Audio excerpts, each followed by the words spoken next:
O cárcere prisional brasileiro não é símbolo de redução de violência. Não há condições de ressocialização. Não há boas condições. O número de pessoas em privação de liberdade só aumenta e as vagas, não há vagas. Um verdadeiro depósito de corpos, onde é um espaço das mais diferentes violências, seja ela sexual, mazelas e enfermidades. O Estado tem culpa, pois não cumpre seu papel e reforça em suas práticas que o aprisionamento vai muito além da perda do direito de ir e vir, mas sim a perda da dignidade humana.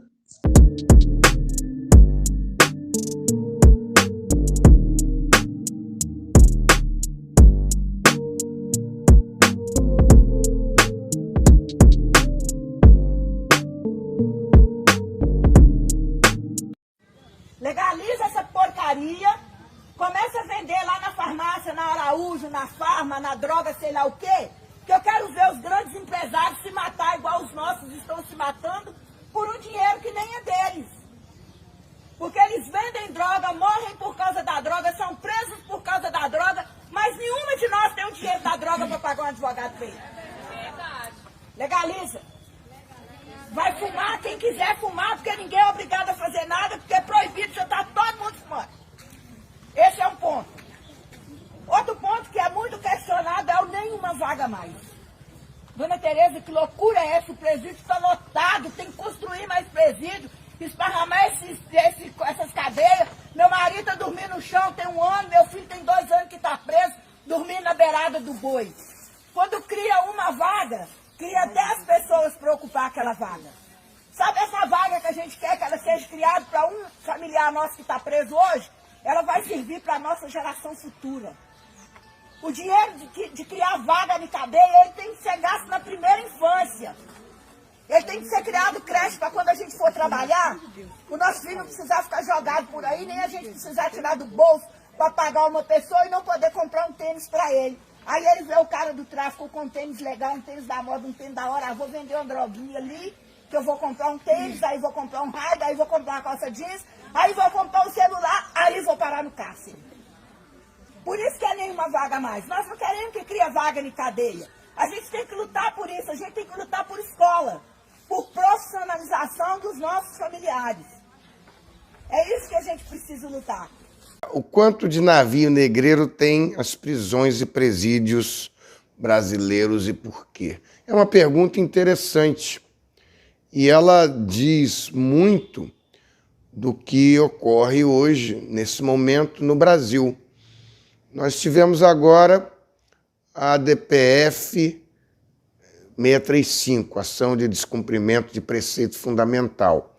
E eu, Humberto Adame, tive a oportunidade de ter ido ao Supremo Tribunal Federal, na relatoria do ministro Fachin, participar da audiência pública dessa DPF, que é a Ação de Descumprimento de Preceito Fundamental, 635, que fala sobre a letalidade policial no Rio de Janeiro.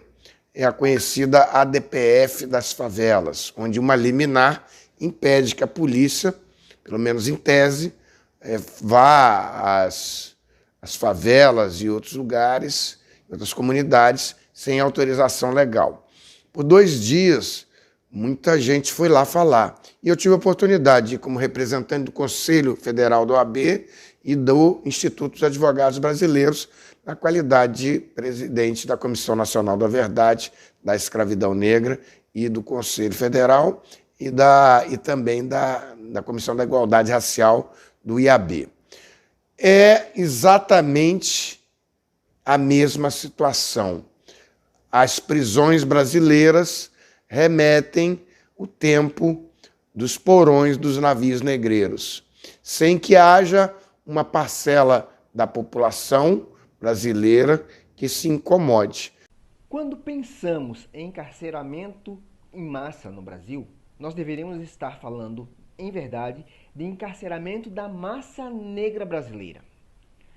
O resultado dessa programação racista do nosso direito penal, né, está caracterizado no nosso contexto político. Né? Somos a terceira maior população em situação de cárcere do mundo. Essa conjuntura não é obra do acaso. Né? Essa eficácia do nosso sistema de controle vem mobilizando, vem sistematizando diversas políticas antinegras no Brasil. O cárcere, a prisão, como resposta única estatal, surgiu no pós-abolição. Né? Então ela vem reorganizando, vem modernizando as senzalas. O papel dos cursos jurídicos no Brasil, espalhados pelo Brasil, né? O papel democrático, o compromisso democrático desses cursos é evidenciar, é explicitar essa programação racista, é demonstrar como o racismo estrutura o nosso sistema jurídico, chamado de sistema de justiça, na verdade uma injustiça racial, né? E também como ele vai orientar os processos de criminalização. Todos ordenados, todos programados para selecionar o corpo negro. Essa sistematização, esse apagamento do racismo, nada mais é do que uma manifestação epistemicida, um outro jeito de matar os corpos negros, de matar as nossas histórias. Porque o racismo ele é mobilizado, agenciado, potencializado exatamente na sua negação. Então, explicitar essa programação é um instrumento, é uma prática antirracista. Ou nós construímos um saber jurídico antirracista nesses termos, explicitando o racismo nos nossos sistemas de controle, entre eles a educação, ou nós continuaremos sendo uma democracia racista. Muitas rebeliões, protestos realizados por pessoas em privação de liberdade são frutos de reivindicações por dignidade humana, pois os espaços prisionais brasileiros, em sua grande maioria, são insalubres, desumanos, cruéis e sem condição alguma de ressocialização. Essa é uma realidade inconstitucional, afirmada pelo STF em 2015. O Estado tem promovido uma série de violações contra a população carcerária. Quando paramos para falar sobre encarceramento em massa do povo preto, precisamos partir de duas premissas. Primeiro, o Brasil é um país que nasceu e cresceu sob fundamento escravocrata. Portanto, é um país racista. Segundo, precisamos mencionar a guerra contra as drogas travado pelo poder estatal brasileiro. Sendo o Brasil um país racista, é claro que o racismo está presente em toda a sua estrutura, em todas as entidades, na sociedade no geral, nos órgãos, inclusive nos três poderes, executivo, legislativo e o judiciário. Sendo que, na guerra contra as drogas, o judiciário é que decide quem é traficante e quem é usuário. Só que, em razão do racismo estrutural, é claro que o negro é mais criminalizado, o negro é mais condenado, o negro tem menos oportunidade e menos condições de pagar por um bom advogado, portanto, tem menos acesso ao direito à defesa, portanto, é o negro que mais vai parar no sistema prisional. Mas isso não significa que os brancos não cometem crimes. Significa que as ações do branco, em razão do racismo, acaba sendo legitimada, enquanto o negro pobre, condenado.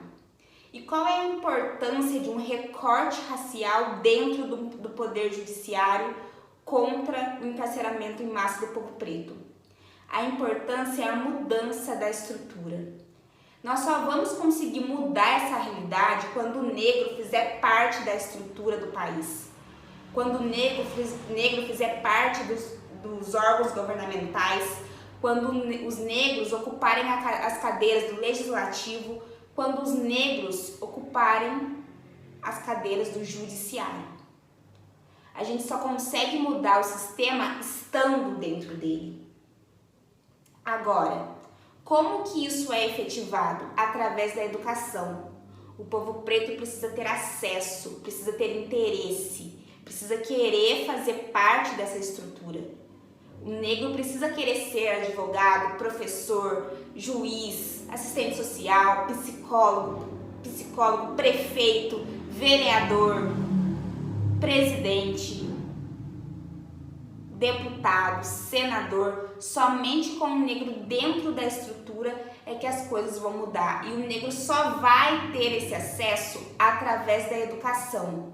E aí é uma pergunta que fica: como nós vamos efetivar o acesso à educação do povo preto em um país em que os governantes, os chefes de Estado, decidem tirar a isenção dos impostos sobre os livros, sob o absurdo argumento de que as pessoas ricas e, consequentemente, brancas, leem mais que as pessoas pobres, consequentemente negras? Eis a questão. Muitas são as leis criadas para aprisionar corpos negros, pobres e periféricos. O Poder Judiciário brasileiro tem em seus pilares a sustentação do racismo, fruto esse de séculos sendo concebido e gerido por homens brancos e conservadores que seguem dando continuidade aos princípios das leis criadas após a abolição da escravatura no Brasil. Os negros, principalmente os mais pobres, são a maioria no sistema prisional brasileiro. Isto é um fato. O tráfico privilegiado é baseado geralmente no testemunho de policiais, sendo esse testemunho considerado a rainha das provas. Por quê? Geralmente nos processos é considerado único e exclusivamente o laudo da substância entorpecente encontrada com o acusado e o testemunho de 2 policiais. Raramente se vê nos processos judiciais ser conduzidos à delegacia a pessoa que supostamente estaria comprando ou aquelas pessoas que eventualmente teriam visto a prisão do acusado e a apreensão da substância. Além disso, o tráfico privilegiado era considerado hediondo, o que trazia grandes prejuízos para aqueles que eventualmente reincidiam. E em recente decisão, o Supremo Tribunal Federal decidiu que o tráfico privilegiado não deve ser considerado hediondo. O que isso quer dizer? Que a pessoa condenada pelo tráfico privilegiado não mais será considerado como crime hediondo, que prejudicaria em eventual prisão, nova prisão, benefícios junto à vara de execução penal. É considerado agora um crime comum, não mais um crime considerado como estupro, como homicídio. O reconhecimento fotográfico, que não encontra a previsão legal no Código de Processo Penal brasileiro e frequentemente é utilizado pela Polícia Judiciária. Infelizmente, é um meio de prova admitido, é falho, induz ao erro. O reconhecimento fotográfico por si só não pode servir de base para uma condenação, mas infelizmente é muito utilizado contra a população negra. Eu percebo a lei de drogas como um dos motores do encarceramento em massa do nosso país. O alvo desse punitivismo exacerbado do Estado com a guerra às drogas tem um perfil bastante definido. São os jovens entre 18 e 29 anos, negros, com baixa escolaridade e sem antecedentes criminais. O Brasil possui a 3ª maior população carcerária e, em razão da lei de drogas, cresceu 707%. Também vale pensar que a prisão ela agrava a exclusão racial e a exclusão econômica, implicando na retirada dos indesejáveis das proximidades dos nossos mundos visuais. Isso fica evidente quando falamos da racialidade existente nas palavras, onde basta dizermos traficante e a sociedade já associa a pessoas negras. Encarcerar essa juventude de periferia, de favela, não fará o Brasil um país mais seguro, e sim fomentará a criação e também a expansão do crime organizado.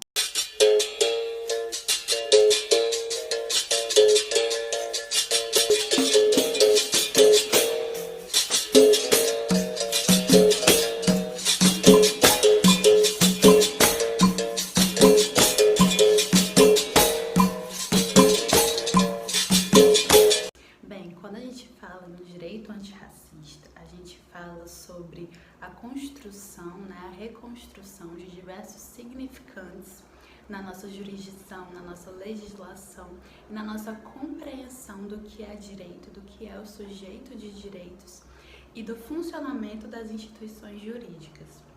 Então, por que a gente fala nessa construção de um direito antirracista se nós já temos legislações que pretendem combater o racismo, né?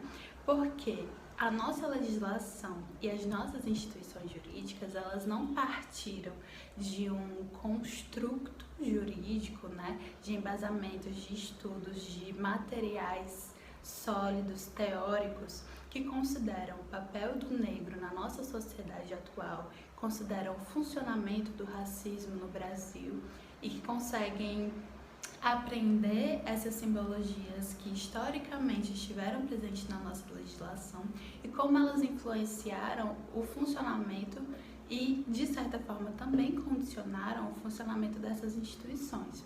O direito penal, atualmente, é o instituto jurídico que reproduz o racismo de forma mais cruel e eu diria que é aí o coração, o cerne da reprodução do racismo dentro do nosso sistema jurídico, né?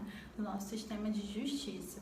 Então, compreender o negro enquanto sujeito de direitos e por que esse instituto, essa instituição, ainda reproduz o racismo, né? Como reproduz, é algo essencial para que a gente consiga combater o encarceramento das pessoas negras no nosso país, né?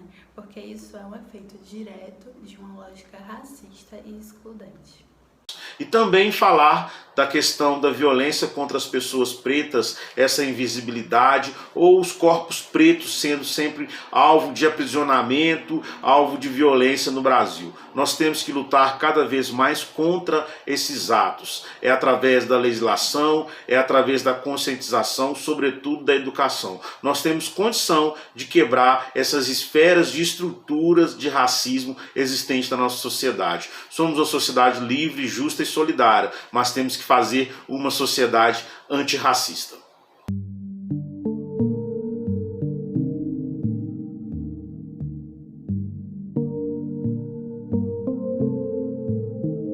A educação tem seu papel fundamental nesse processo de enfrentamento ao encarceramento em massa. Se o judiciário faz seu papel de criar leis que aprisionam, é necessário investir em educação na base para que se evite que negros, pobres e periféricos fiquem no campo de visão do judiciário e sejam aprisionados.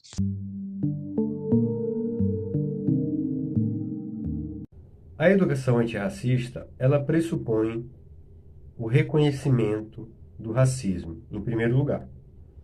Porque a gente tem que perceber que, juridicamente, o racismo ele é complexo e dinâmico. Sendo complexo e dinâmico, ele se dá de variadas formas. Então, precisa haver uma nomeação jurídica do racismo, e isso a educação antirracista ensina a difundir, para que os sujeitos que lidam com a questão cotidianamente, as academias de direito, que formam os profissionais da área jurídica e os profissionais da área de segurança pública, reconheçam, através de um processo de letramento racial institucionalizado, através da educação antirracista, que existe uma opressão racial e que essa opressão racial se dá contra determinados sujeitos, que são as pessoas, em regra, as pessoas negras. Essa opressão racial, que leva a um encarceramento em massa, que retira desses sujeitos garantias constitucionais mínimas, ou seja, não reconhece a esses sujeitos direitos que estão previstos na Constituição. Então, esses sujeitos já vão para o sistema policial e o sistema judiciário marcados com a racialidade. Então, a educação antirracista, ela ajuda, contribui para descortinar essa marcação racial que os corpos negros recebem nesse processo de opressão racial que vivenciamos no Brasil. Então, daí a importância da educação antirracista tanto nas academias jurídicas quanto entre os profissionais da área de segurança pública. As cotas raciais sempre provocaram um debate intenso e acalorado em todas as instâncias por ser uma pauta de enfrentamento ao racismo, mas porém uma ação afirmativa mais do que necessária. É urgente pôr em prática essa ação afirmativa dentro das instâncias jurídicas e judiciais. O Rio Grande do Sul, sendo o estado da federação onde o racismo é mais gritante, aprovou o sistema de cotas no Judiciário Gaúcho, o que é um grande e importante passo. A OAB também aprova a paridade de gênero e cotas raciais de 30%. O quanto isso é importante influencia no enfrentamento ao encarceramento em massa de negros, pobres e periféricos no país. A OAB ela tem um compromisso com o regime democrático que é muito importante e está gravado na história do país. É só a gente lembrar que, primeiramente, ela trabalhou muito contra o regime autoritário da ditadura militar no Brasil.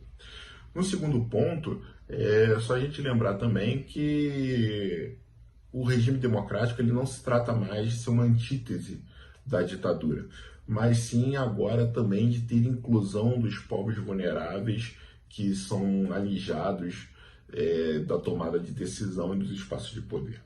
A partir daí, a OAB ela também atuou nesse sentido quando ingressou com a ADC 41, que tratava da constitucionalidade das cotas raciais dentro do serviço público.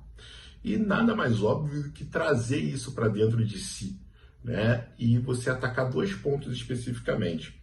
O primeiro, de trazer a população negra para a tomada de decisão dentro da própria OAB, fazendo com que a instituição olhe para outros pontos que até então eram invisíveis, como, por exemplo, o encarceramento em massa da população negra, ou então a violência policial, enfim. E, além disso, você tem esse controle institucional de outras organizações, né? Então, é muito importante a gente ter esse controle e a instituição das cotas para esses fins. A importância dos movimentos sociais para o enfrentamento ao encarceramento em massa. Saliento, sobretudo, a atuação dos movimentos negros, dos grupos de assistência popular e instituições de familiares e amigos das pessoas privadas de liberdade, que vem denunciando os abusos cometidos no cárcere, prestando apoio jurídico e material às pessoas presas e lutando por seus direitos. São os movimentos da sociedade civil também que possuem agenda de combate às políticas de aprisionamento em massa, principalmente de pessoas negras, jovens e pobres, o que demonstra que nosso sistema penal é seletivo e potencializa a interseccionalidade de vulnerabilidades presentes na sociedade. Os movimentos sociais representam a força do povo e seu poder transformador.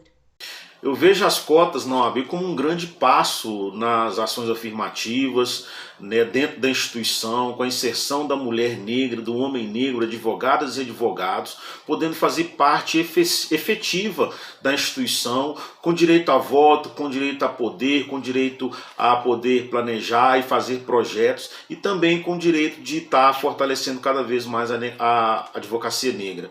É importante ressaltar que esse avanço ele só faz com que a advocacia seja mais democrática, que ela seja mais igualitária e que ela busque mais a equidade, né? E isso é um grande passo no enfrentamento ao racismo. A OAB, com essa iniciativa, com esse projeto, com essa aprovação, com essa ação afirmativa, ela dá um pontapé muito grande dentro dos conselhos de classe, dentro de outras instituições que podem de fato estar aí implantando as cotas como um grande instrumento de enfrentamento ao racismo. É o poder de voz, é o poder de voto, é o poder de fala, é o poder de caneta à advogada preta, ao advogado preto. Isso é um grande avanço, é um grande sucesso. E temos certeza que dentro dos 30 anos que estão estipuladas as cotas, nós não teremos mais 30%, nós teremos muito mais do que 50% de pessoas pretas ocupando os espaços dentro da ordem dos advogados.